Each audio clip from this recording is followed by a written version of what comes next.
reaction, man. I kind of live by an old T.I. lyric, and it goes, impossible is nothing, your environment is irrelevant. Just don't let your emotions overpower your intelligence. And I think coming from Detroit, like, we have a thing where we just have to show that we're from Detroit. We have very quick reactions when that ain't the solution to everything all the time. And as I got older and got to start to venture out, even just in high school with not going to school in the city, I think it started showing me different ways to be able to deal with the world and the things that the world brings about. Not just in the sense of being an athlete, but just in general, just the world in general. And my decision in picking the high school I went to, I think really helped me kind of balance out being a Detroiter and then being a Detroiter in the rest of the world. Freshman year, coming to Fitzgerald, it was like all the black people came in that year. Like, it was a wave of black people, man, coming there freshman year. But we got a lot of, like, athletes, man. And it was just like, it was dope, because almost everybody that we came in with in freshman year, all of us left. Like, everybody made it through the 4 years, mostly. My coach that was his first year coaching there. So he went out and did some really good recruiting in the city. So our team went from being like majority white to majority black. So I don't know if anybody knows, but that's kind of hard to get calls in the Macomb County area, to have a black coach and a majority black team. And the few white girls that you got on the team, they're not really playing. So it was a change of dynamics, which every team I've ever played on, the refs don't like the coach. So, like, I never really got calls in the whole time I played basketball. Most of our team was freshmen and sophomores. I think we had like 2 seniors my freshman year. And so we had a super young team, but we had a lot of talent. We won the first conference that the school had won in like 60 years or something like that. A great game here tonight. It seemed every time Centerline made a run, Fitzgerald answered. Talk about this team effort. Well, we just try to play hard and never stop. We was always taught never stop, no matter what the score is, just to play. That was dope to be a part of, school history. And then after the conference, of course, we made it to the district tournament, and we brought the school their first district championship ever. They had never won a district ever, and we made our first regional appearance. And we got thumped by like 20 in our first regional appearance. And it was we played against St. Clair High School at Renaissance. I'll never forget, because our warm-up music for the game was the Whitney Houston Greatest Hits album.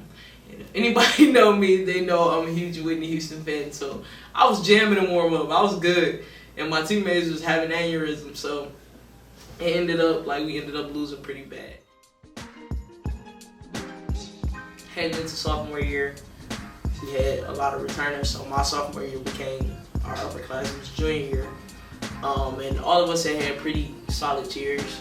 I was still coming off the bench. I was a backup forward. We won the conference again, and we get the districts. And it's funny to me because the school that I almost went to prior to Fitzgerald was, of course, Crockett High School in Detroit. That's the school we ended up playing for our district 2 years in a row. So it's interesting to play against them, knowing that I almost went to the school. Me and the coach had a really good relationship. And before the games, we were talking. After the games, he congratulated me. He didn't, really throw any negative vibes or anything towards me.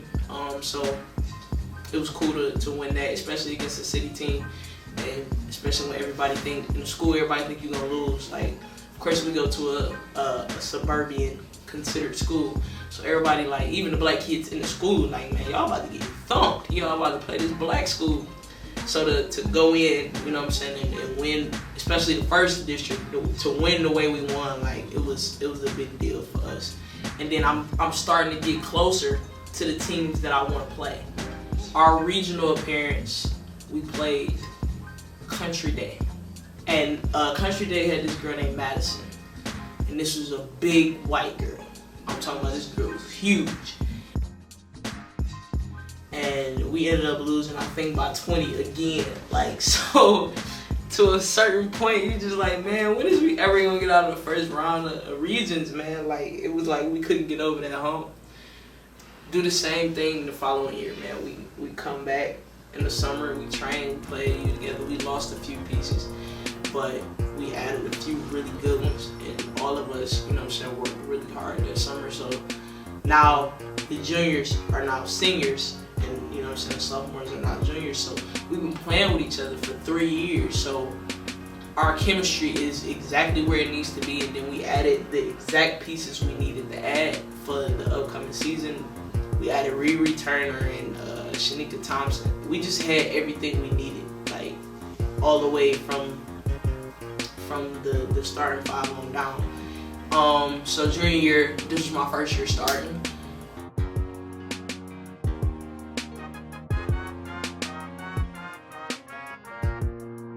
Everyone was picking us as a favorite that year for states, and at least to make a run for it. And there's no reason we shouldn't. So we go through the regular season, and we go undefeated in the regular season. We don't lose a game in the regular season, and we get to the playoffs. And if I'm not mistaken, we won the conference instead of like the normal like center lines or something like that.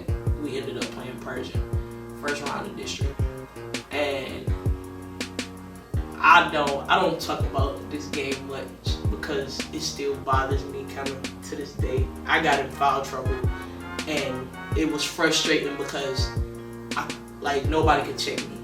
Like for probably the first 4 possessions, Coach Hines was screaming, "Feed her the ball," and every time like they threw me the ball, so I was scoring at will, and at the same time I would probably scroll this in and then come down and get a foul. Like I'm talking about the ticky-tackiest. Like it probably wasn't even a foul for me. It was I was away from the play on like 2 of my fouls, and they called the foul on me. I was frustrated with myself for allowing myself to even get put in that situation. And I'm, you know what I'm saying, I can't be what I need to be for my team because I'm in foul trouble. I'm sitting over here, like I got the 2 quickest fouls I ever got in my life, and I'm sitting down.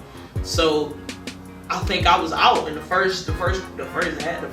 I was sitting. I was done in the first quarter because I had 2 fouls. So I had to sit and watch my team battle this out, and I couldn't step back on the floor until the 3rd quarter. So the 3rd quarter, if I'm not mistaken, we were down probably like 10 at halftime, and he didn't put me in right away in the 3rd. That happened. We ended up losing by like 15 or 20 or something. We got blue, and I think I ended up falling out. So it was just, once again, just a bad game. And of course, us and Persian are like, we became, I guess, somewhat rivals because Persian is right up the road from us. Like our school sits on 9 Mile and Ryan, and Persian is on 7 Mile and Ryan in Detroit. So like we sit on the same road. Once again, off season, we come back and do the same thing. But with me, it kind of changed after that season. We lost Aja. Aja transferred right after the season was over, and she actually transferred to Persian, the school that we had just lost to. And anybody who knew me at that particular time, if you was in our high school, you knew how close me and Aja were, and I think that affected me a lot more than I would have liked to admit. At that particular time, it hurt, not just in the sense of your friend transferring to the school that y'all just lost to, but in the fact that this was like my right hand. So I'm walking through these hallways like feeling lost. Like this is my best friend and she gone. The things that I had did to prepare for my season up until that year, I didn't do that summer. Like I didn't train hard that whole summer. I didn't stay in the gym, and you know what I'm saying, I didn't play. Did I even play AAU that year? I don't even think I played AAU that year. I think I played like 1 tournament, and then I had like a lot of financial stuff going on back at home, so that was kind of getting its best of me. So that, kind of canceled out the time that I should have been spending in the gym, and I was okay with it. So that was kind of telling me something about where my mind was mentally about basketball, because before you couldn't keep me out of the gym or just from around my teammates, and I just, you know what I'm saying, I didn't want anything to do with ball at that time. My junior year was my first year doing 3 sports. I did swimming and I did soccer. That was my first year joining swimming and soccer. So that season I was in the best shape of my life. And coming off of that season to not train, you know what I'm saying, for that summer, that killed me. Going into my senior year, I was out of shape. I came back from leadership camp for pre-camp for basketball. I came back probably like 2 days before pre-camp started. We missing 3 main parts of our team. Not only 3, we missing a couple. So once we all get back and we all get healthy, because we got a couple injuries over here. But once we get all back, ain't nobody gonna be able to stop us. Well, they can't stop us now. Riri at the time, this is her junior year, and she's a monster in practice. Like, she's a monster on the court, and she's ready. And I'm supposed to be, you know what I'm saying, we supposed to be each other, you know what I'm saying, Batman and Robin. Like, we supposed to be, or Batman and Batman. And it wasn't like that because I wasn't who I was supposed to be at that time. Eventually, I snapped back into it, and I'm like, man, I gotta get it together. Like, you know what I'm saying, my season right around the corner. Riri ready. Everybody else looking at me like, what is you doing? My coach spazzing in practice. And of course, when the season gets here, I'm still not in shape. And the first 10 games of the season is your first half of the season. We play like 20 games in the regular season. The second 20, that showed them the important games you get ready for the playoffs. Riri was averaging like 25, 30 points, trying to carry us. She had played so many minutes, man, she was starting to catch cramps in her legs. And I remember like seeing her crying on the bench, like, and she was hurting so bad. Anybody who know me, like, they know, you know what I'm saying, if I give you the title as my sister, my big sister, my little sister, I would like go to war for you. So to see her in that kind of pain, and I feel like it was my fault because I'm supposed to, you know what I'm saying, I'm supposed to be her other help, and I'm not there, and I'm not doing what I'm supposed to do. It was like a reality check. Just seeing her in that kind of pain, and from that moment on, like, I did everything I needed to do to get in shape. So in the first 10 games, I was working my butt off on top of practice. I'm leaving out of practice, going to swim, you know what I'm saying, going to swim and just doing extra running and bleachers and everything. I'm just trying my hardest to get in shape. And eventually, you know what I'm saying, I did. Like, right at the 10 game mark, I got in shape. So that next 10, I was ready. And we ran off. Our first 10 was a struggle. I think we probably won 4 games in the first 10, 4 or 5. I think we went 5 in the first 10. And then the second 10, we just ran away. We knocked them all out. Coach, 10 wins. Wow. Now, I know you expected big things. Right. Did you expect 10-2, 6-0 in league play? Well, realistically, no. But as I told the girls, we take it one game at a time. Just keep working. Every week is going to be a challenge. Everybody's going to give you their A game. Right now, with our youth and our enthusiasm, we keep attacking our opponents. We give everybody the same respect. We give Lanphier the same respect. We give Southlake. Every opponent we have, we want to give them our A games because we're learning. Every game we play, we learn something new. That was kind of my first lesson. Like, man, you can't, if it's something you really love to do, like, you can't take no days off. You can't take no moments off, because that moment off almost cost me my career. We get the districts. We win the district, and we played. Me and Riri, actually, at that point, we were just having so much fun, man. Riri set a record for points. She scored like 47 points in the game, and then I set a school record for rebounds. I think it was 26 or 27 rebounds in the game, and we did both of these in the playoffs. So it was like we were just having fun at that point. We held districts and regions at our school that year. Had we beat Persian, we would have played against King that next round, and that's the game I wanted. So I gave blood, sweat, and tears in the Persian game, man. And of course, I got in foul trouble again. But it wasn't as bad as the first game, because we had kind of just put our foot on their neck from the beginning. Like, listen, y'all not about to blow us out this year. So we were up the whole game. We kept playing. And we were up by like, I want to say 6 or 7.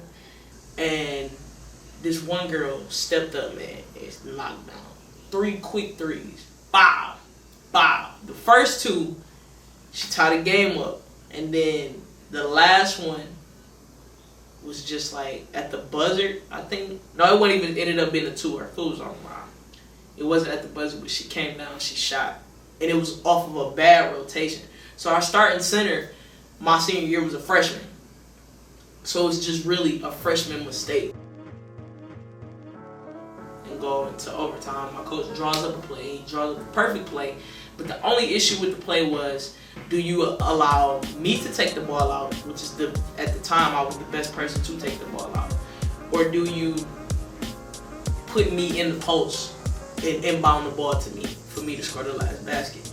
I took the ball out and we put the game in the freshman's hand. And she had the opportunity to finish it, and she, you know what I'm saying, she just didn't make the layup. So that's how that game went. We ended that season that way, and of course it hurt it, but I was proud of myself for persevering through my own situation, like through me. Like it, you know what I'm saying, I wasn't getting held back by anybody else other than myself. And I think that's an issue with a lot of people. Sometimes it ain't even the world or the devil or nobody throwing nothing at you. Sometimes it's you putting yourself in bad situations. And if you put yourself in this bad situation, then you point the finger at somebody else that's not helping you get out of the situation. And that's what I did. It's actually been pretty bittersweet, just because Shan has a lot of potential, and sometimes when you don't see the players reach their highest potential or achieve the things that they wanted to achieve fully, you know, that's the bitter part. But it's sweet because through a lot of things that she's been through as she's been playing since she's first been here, you would think that she would have been done a long time ago. That she's just back to back to back. I knew exactly why I was out of shape. I knew exactly why I wasn't the player I was supposed to be at that particular time. I get to the end of that season and we go through, we win all these individual awards and all of that, and I didn't have any offers for school. And it was just like, okay, like, I done worked this hard, and I didn't, you know what I'm saying, now I don't have nobody calling my phone or nothing like that. And I don't, like, once again, I feel like it was kind of my fault because I didn't play AAU that last, you know what I'm saying, go around when I should have. Schoolcraft Community College, their coach was at every game. Like, she was recruiting me very, very heavy. I love the fact that she wanted me, and one of my teammates, the teammate Shantanique Tolbert, had actually went there, and they had won a national tournament for junior college and everything. So they had an amazing program. But I'm like, growing up, Wayne County, community colleges were like below you, like they were like beneath you. Like, but I'm not going to a community college, so I wasn't really, you know what I'm saying, trying to mess with it. And my mom wasn't really either, so. I go through and we have this, they have this game called the Second Chance game. And this game is for athletes who haven't, you know what I'm saying, got any looks to come into a gym and play against each other. They pick, you know what I'm saying, they put you on teams and a whole bunch of coaches come. And you know what I'm saying, it's just their last chance to add some little pieces to their roster if they want. We held it at our school that year, so of course it was kind of simple for me to play in because it was at my school. Playing the tournament, and we're playing. I get the ball in the post, and I take a dribble, and the girl, I faked this way and went this way, and the girl didn't go for the fake. She tried to come through, around me and take the ball. So she ran full force with her outside hand, and we went head to head. And just exactly how my hands just made that sound, that's how my mom said it sounded when we hit each other's head. But when we hit heads, my forehead went into her eye. So of course she on the ground screaming, crying because it's her eye. And everybody rushing her because it's her eye. So her eye's swelling up. And I'm thinking I'm good, I'm okay. So I I just kind of stood there for a minute, shook my head, and I walked, tried to walk down the court, and everybody's like, "You good?" And I'm like, "Yeah, I'm good." And they get her off the floor, and they try to keep the game going. And I got the ball, and I started running to the other basket. And everybody was running that way, and I was running this way. And my mama just got them going crazy, "Man, get my baby off the floor, something wrong." So they pulled me off. I was struggling to keep my eyes open. She was like, if she can't keep her eyes open like this later on in the day, I need you to take her to the hospital. So I went home, and Mom was talking to me in the car, and I just was I had a big knot on my forehead. So I'm like, man, I don't want to talk. I got this big hickey on my forehead. I don't want to talk. we get home, and we were laying on my grandma's bed. My mom was sitting on the edge of the bed, and I was laying like on my grandma's pillow. And my mama was talking to me, and I think my aunt came in the room. My great aunt came in the room, and she was talking to me, and I couldn't, I was really struggling to keep my eyes open. And mom was like, "Oh no, we about to go." So we get ready to go. We go to the hospital, and we get there, and the doctor's like, "Okay, so you have a concussion." And I had to get a CAT scan and all this other stuff. She asked me, was I feeling nauseous? And I'm like, a little bit. She was like, "If you can't keep this cup of water down, then I gotta keep you." So I'm like, okay. So she left out the room. Her and my mom left out the room. My mom went out, and she's calling the whole world to tell them that I have a concussion. And I drink the water, and it comes right back up. So I'm disappointed, because now I'm thinking I gotta spend a night in the hospital. And I just started crying. And mom was like, "What you crying for?" And I'm like, "I don't want to stay." So, I know mama don't like staying in the hospital, so I was just really about to be in the hospital by myself. So I'm like, "Can you call my cousin Brittany? I want to stay. I want somebody to come stay with me." And my cousin had to work or something like that. So I ended up having to stay. And my swim coach, who was also my AP government teacher, Miss Cardi, her husband came and stayed the night with me in the hospital. But I ended up being in the hospital for 5 days. That was my first major injury. I had never had an injury. So I go through that injury, and then I'm still trying to focus on the recruiting process, and it's hard to focus on the recruiting process when you can't even focus on what's sitting right in front of you. My first 2 days trying to go back to school, I couldn't do it. I couldn't sit in a classroom because my head would hurt so bad. So it was a few times I think I was in school for probably an hour or 2 hours, and I went back home. At this time, it's prime time. All of this is happening. I'm on student council. We had senior citizens prom. I couldn't go to senior citizens prom. It was just bad. It was bad timing. And in the midst, at the same time, I'm still trying to figure out what school I'm about to go to. Athletes, I encourage you to, I'm not saying don't include your parents in your decision, because that's your parents, you know what I'm saying? That's the reason you even here on this earth. But if you have a parent or parents who's never been athletes before, this decision is yours. Because one, not only just with them not being athletes, you're the one that has to go. You know what I'm saying? You the one that got to go to school. You the one that got to live wherever you want to live. They don't have to, you know what I'm saying, deal with their situation. So you can't make a decision based off of their full-blown opinion. So my mom wasn't feeling the community college thing. And I remember us having this big, just blow up. And I'm just I don't want to go. She wanted me to go to this. I had an academic scholarship to Northwood University. And she just wanted me to take the Northwood scholarship and just walk on. She you know what I'm saying, you good enough. I want you to go to this school. And I ended up just picking Northwood. Okay. And I had to take out a loan to pay for some stuff and all of that. So I was just already it was too much for me at the time, on top of having to get ready for prom and all of that. That's kind of where my life kind of took a turn, and it was just I had to grow up at that point. Junior, here at Cumberland. Nicole, if you have learned anything from Shane as a teammate or just as a person, what would it be? As far as a teammate, I've learned a lot as far as communication. Coming from my old school, I didn't really have that role as a communicator and stuff like that. I'm still developing into one, and I've just learned a lot from her. And when I'm a senior next year, I'm gonna try to follow into those footsteps as far as being a communicator through good times and even the bad times and things like that.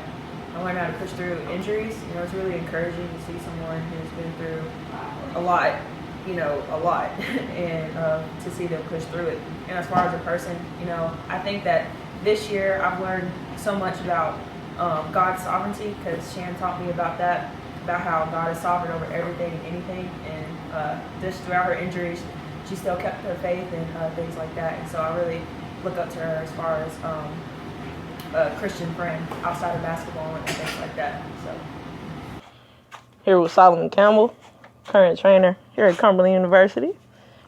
Solomon, what are some key elements that you think are important for players to understand when going through injuries in their senior season? Well, there are a couple key things I think they need to understand. One thing is athletic trainers want to set you up not only to play, but to be able to walk when you're 50. So if an injury is too bad in your senior year, we don't want to bring you back too early.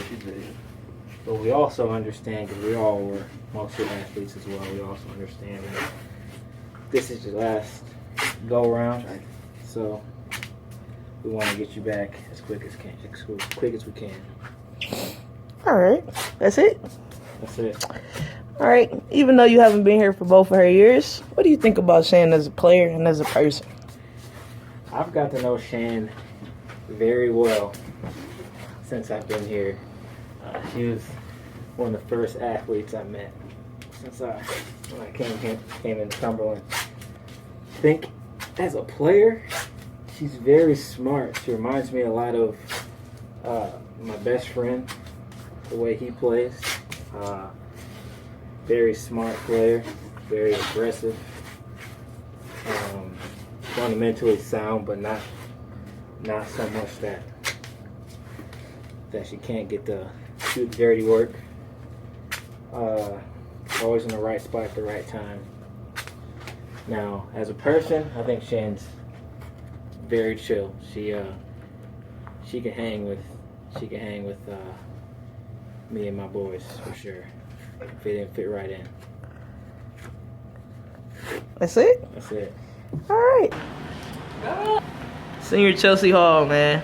What was some of your major adjustments coming from D1 to NAIA? Probably becoming a leader by my actions and playing a lot more, which required me to get in better shape. That's probably about it. That's it? What do you think about Shan as a teammate? Shantanique Tolbert. She's probably one of the best teammates I've ever had. Always trying to keep everyone on the team's heads high, cheering us on in practice when she's practicing or even when she wasn't. Pretty great teammate. If you learned or taken anything from her as a person or a teammate, what is it? Learn to never give up. Throughout all her injuries, she's never given up, and probably learn to just keep my faith through everything. That's about it.